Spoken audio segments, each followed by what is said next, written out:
Anda matud pa ang mga residente sa Ground Zero o sa Zone 1, Barangay Masara sa Maco, Davao de Oro nga mibakwit tungod sa landslide nga mobalhin gikan sa evacuation center paingon sa ilang temporary shelter area.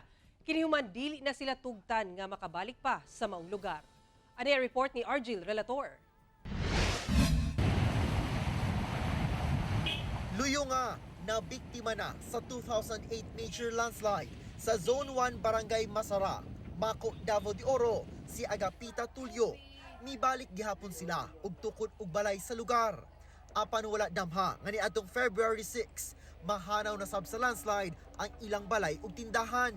Kami rin gusto sir, kay ganahan magud mi sa Masara kay Bugnaw.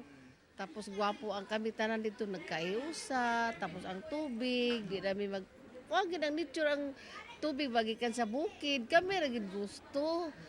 Muto nga nagbalay mi dito, tapos nagtuo mami nga wala na kay dugay na bayatan no. Apa nahimo siyang emosyonal, iyang hinumdom kung unsa ka maayo ug hapsay kaniadto ang ilang gibiyaang komunidad sa Masara. Kami tanan nagkaiusa. Kami tanan sir, wala namin mga igsuon, tapos kay lamit na. Anak lang. Na peaceful lang ang lugar. Lisod man ang ilang pagbiya sa lugar, apan anda matud pa siya uban sa iyang mga silingan nga mosunod sa mando sa gobyerno, human gideklara na nga wala gayoy tugtan nga makapuyo sa Ground Zero. Oo, bisa asabi ibutang basta gana ng balay. Pero kamo na pumunta na ibalik sa Dili na siguro sir, dili na siguro may bubalik. Uban sir, oy kay wala naman jud may panginabuhian sir.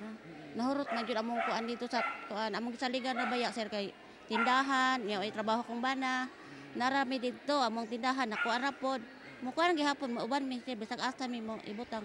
Sa karon, parayon pa ang pag-andam sa relocation site sa Barangay Elizalde nga tukuran og Tent City nga mo'y mahimong temporary shelter area sa mga apektadong residente.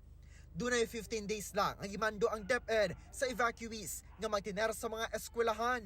Apan, we are willing to go into a negotiation kung wala pa talagang nahanap. sa dato sa MDRMO Maco, as of 7 p.m. February 15, niabot na sa 92 ang ihap sa na-recover nga patayng lawas sa Ground Zero. Lakip ang mga parte sa lawas nga nakalutan. 36 pa ang padayong ginapangita. 31 ang wala pa nailhan. 14 sa maong ihap ang una na nga temporaryong gilubong sa Maco Public Cemetery. Lapas usa ka gatos pa ka rescuers ang padayong nagapahigayon og retrieval operation sa Ground Zero. Hoping na we will makukuha pa namin yung mga remaining bodies doon, sir. Pero yung target natin, sir, dapat makuha lahat yung reported missing. That's our sir, nga ng goal to kung pwede lang makuha lahat, sir. Gawas operasyon sa Ground Zero, palayon sab ang rescue operation sa mga hayop nga gipangbilin lang sa mga komunidad.